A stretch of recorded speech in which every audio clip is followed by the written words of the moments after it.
decreasing congestion rate? Opo, by 2028 po yung congestion na yan, baka mapababa pa natin hanggang 150 to 200. For 2026, kasama na yung pang-repair nyo dito? Opo.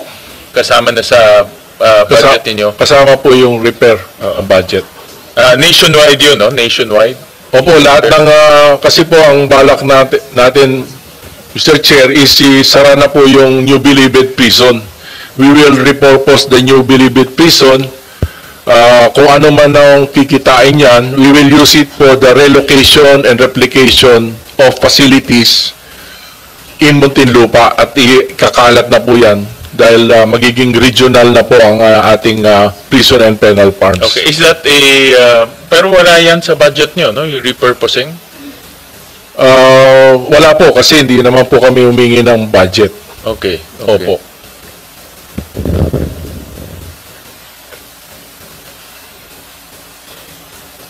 And then nakita ko dito may nakita lang ko na stats, no? Slide 24, Carla. Yung number of deaths. Merong mga namamatay sa loob ng prison facilities natin. Ano yung namamatay dito is anong dahilan? Dahilan na rin po ng Mr. Chair ng congestion. Kasi pag congestion? Opo, pag nahawa po yung isang may sakit, and lalo na kung may edad, kaya po we'd like to over and above yung asking ng increase in our budget, we would like to file a bill for medical parole. Yung pong mga sakitin na terminally ill, alam naman natin na talagang hindi naghihintay na lang po. We want parang maibalik na po sila sa kanilang pamilya so that they will be able to regain yung camaraderie o whatever na mga pagkukulang na nangyari sa kanilang pamilya. In your estimate dito sa 732 na namatay, ilan dyan is due to congestion, ilan dyan due to old age, more or less lang? Ano yung kanilang ano yung cause of death nila? In your personal estimate? Yung iba po, TB, tuberculosis, yung iba naman po, heart attack. Naghawa-hawa na? Opo. So mayroon ba 50% ba nitong 732 is because of congestion? Opo. Kasi talagang kung yung health po ang problema, kaya naglilipat kami ng mga preso na outside o inmates or PDLs outside Metro Manila. Kasi po talagang ito na po yung number 2 or 3 tayo as a supermax. Tayo yung pinaka-congested na kulungan sa buong mundo. Pwede kasi kung 300%, almost 300% tayo. So hindi na siya marireforma, mamamatay na lang siya. Diba? Kasi halos lahat congested eh. Kaya nga po, yun ang, that's how to address it, list the property in Muntinlupa and with the funds that can be generated, relocate and replicate facilities outside Muntinlupa. Kasi po talagang congested rin yung Muntinlupa eh, Your Honor. Any Secretary, any discussion on this? Alam ko in the past meron ng yes, we have the Region Prisons Facility project. This was discontinued basically under the past administration. And ang tinitingnan po, Your Honor, is this the ideal really would be to put up regional prisons facility also so that we can cater to the reformation aspect of incarcerating our PDLs, and also for purposes na makakabisita po yung mga pamilya nila para ho magkaroon pa rin sila ng pag-asa sa buhay. And we also, if the General would confirm this, no, the ideal number would be around 2,000 to 2,500 per facility. With the mega facility we have now, it's managing it is so challenging. So having regional facilities would be the ideal situation. And together with our pursuit of, as earlier stated by Yusek Andres, on applying the GCTA and our digitization of the records, parallel with this, putting up regional facilities, and with our digitization of the records, yung mga karpeta po nila na visible na po, madali na po naming maproseso, maayos po natin. Ito po yung pangmatagalang solusyon. And we intend to submit either within the framework of the PPP or a new law on this, Your Honor. Alam ko there's a lot of talk of selling the property in Muntinlupa. But what we heard, no sale po. Ano bang new The new direction now is definitely no sale of the property, but possibly a long-term lease. A long-term lease. Oh. A long-term lease. I think the concept there is to generate revenue, Yes. to pay off in The constructing and developing all these regional facilities. Okay. And will that happen soon in 2026? Is that? There were earlier proponents, General Greg, no? But General Greg would be more familiar with With the permission again of our secretary, we are now appraising our property. And lately, there's an appraisal of 140 pesos per square per month.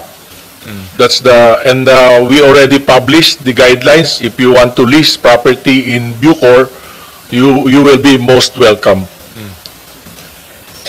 How big is the property in Bucor? It's 365 hectares. And how big is the area that you plan to lease? About 265 hectares. You plan to lease? We will lease, we plan to lease. Mr. Chair. Saan lilipat yung mga inmates doon? Kasi halos wala na, kung 200, that's almost the entire property. Yung iba po, we will transfer in Palawan. We have 29,000 hectares in Palawan. Palawan, doon na lang sila. And also Palawan has been converted to a PESA zone, because what we want to happen is when we transfer 70% of these PDLs in Palawan, they will be equally positioned to be hired as PESA zone employees. And the agreement will be is after kung makalaya na sila, they will be hired as regular employees by the people or the locators. Okay. Yan ba yung Sablayan? Sablayan, sir.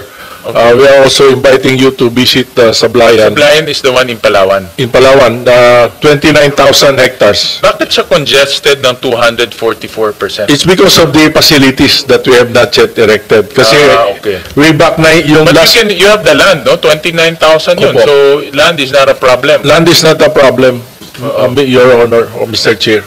Okay. That sounds like a good plan. Lipat na lang sila doon, expand Palawan, and maganda pa sa Palawan, walang pollution. And it's earthquake-proof, Mr. Chair. Oo. So, and then I don't think you need to build a tall structure kasi you have the luxury of land, no? Yes, Mr. Chair. Okay. And then I'm also looking at the food and the medical allowance of PDLs. And the current food allowance is 70 per PDL. Ang mababa is the medical, 15 pesos per PDL. Kaya pa ba bumili ng gamot ng 15 pesos? With the permission of our secretary, the DBM increased our food allowance from 70 to 100. So that's a big jump. However, they did not increase the medicine allowance of 15 pesos. We were asking for also an increase of 15 pesos for 30 pesos for their medical allowance. No, kasi kanina narinig ko if a lot of the deaths are caused by congestion. So I would assume congestion is also creating may mga sakit rin because of congestion. may mga diseases because of congestion. And 15 pesos, is that enough to treat our PDLs humanely? That's not enough. That's why we are nag-innovate na naman po kami, Mr. Chair. Tawag namin yung Hardin ng Lunas, herbal medicine. Herbal, Nagtatanim po sila kung ano-ano mga gamot na kailangan para makabawas. Tama nga yung sinabi nila, innovation is the mother of all necessities.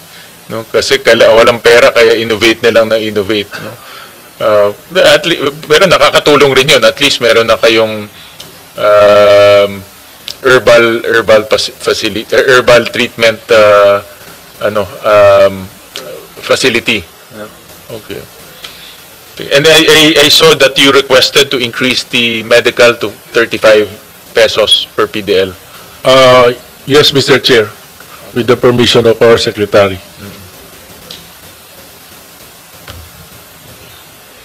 All right. Is that request still, is that, are you still going to make that request?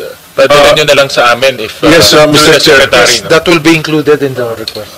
Plus other requests that we are forwarding to your office. Ako naman is just humane treatment of our PDLs, no? I think 300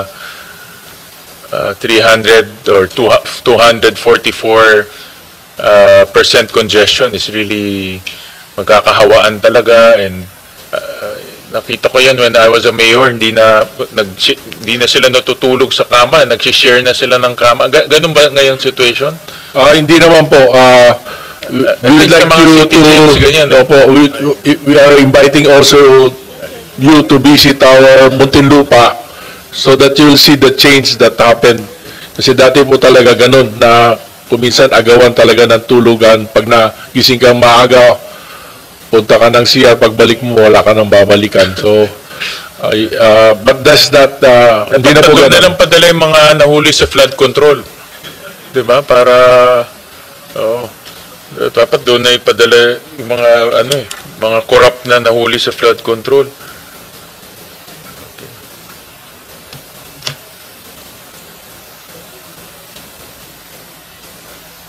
And then, General, nakita ko lang in your,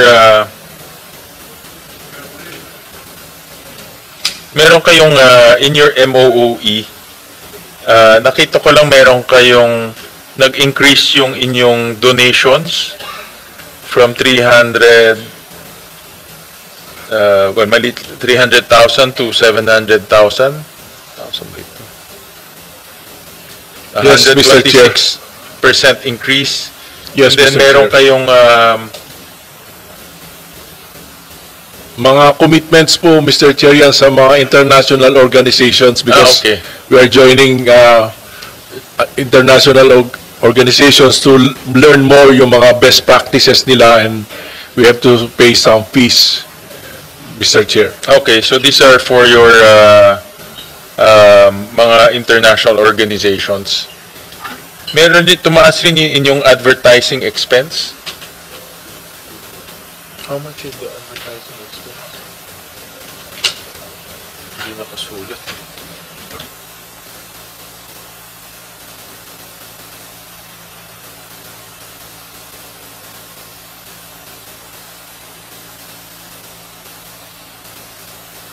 $100,000 to 943, a 54% increase. Yes, Mr. Chair. The reason behind this is we are now as publication po ng mga properties na we want to lease. Opo, katulad Income generating to. Opo, income generating po. Katulad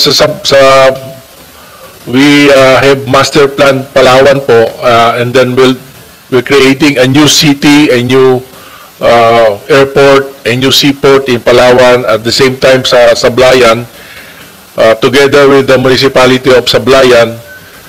We just discovered that Sablayan is the biggest municipality of the country. It has 218,000 hectares that have to be developed. In the future, the move of Bucor will not be only a caretaker of PDLs. We want our PDLs to also take care of the food security of our country so that our PDLs will be relevant And in due time also, Bucor, if it is able to lease its properties, it will be sustainable kasi hindi talaga po kayang maging